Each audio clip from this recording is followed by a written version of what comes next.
l'histoire d'une rencontre entre une femme noire, Adela, et un homme blanc, Bud, dans l'Amérique ségrégationniste. Bud est détective privé et Adela est sa femme de ménage.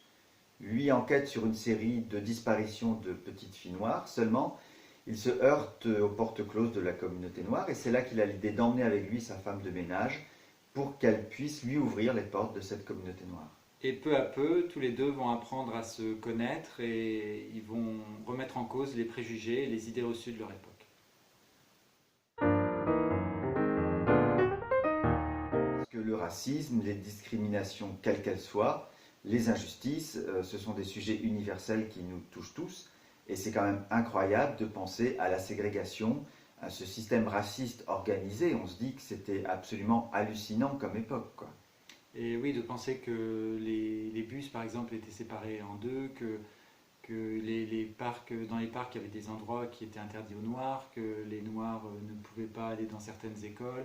Et qu'on pouvait même, enfin, que les Noirs risquaient de se faire lyncher pour un simple sourire adressé à une blanche. Et ce qu'on décrit dans le roman donc, se passe en 1963, c'est-à-dire il n'y a même pas 60 ans, alors qu'on a l'impression que c'était il y a des siècles.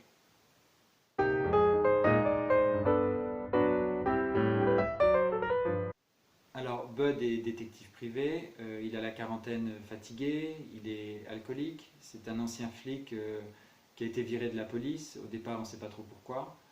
C'est quelqu'un qui a beaucoup de tempérament et c'est aussi et surtout un raciste ordinaire qui ne s'est jamais posé la question de savoir pourquoi.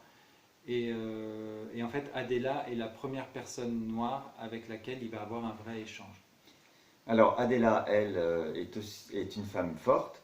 Elle n'a pas une vie facile. Elle était veuve à 31 ans. Elle élève seule ses trois enfants et elle cohabite avec son beau-frère qui est loin d'être un rigolo. C'est quelqu'un qui a beaucoup de personnalité, mais au début du roman, quand on la rencontre, elle est un peu éteinte, un peu docile parce que bah, depuis toujours, on lui a appris à courber les chines, mais petit à petit, elle va s'affirmer. Et tous les deux vont s'apporter quelque chose dans le sens où lui va dépasser ses préjugés. Et elle va s'émanciper.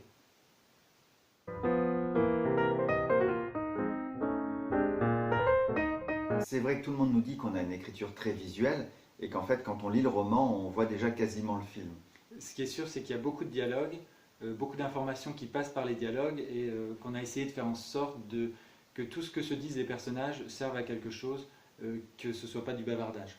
Et puis ce qu'il y a peut-être aussi de cinématographique, c'est le rythme, parce que l'action va en s'accélérant au fur et à mesure qu'on s'approche de la fin.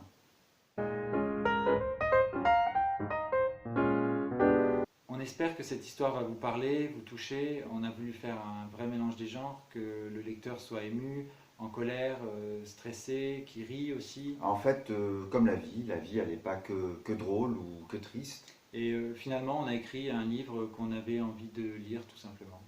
Et on espère que d'autres gens auront envie de le lire.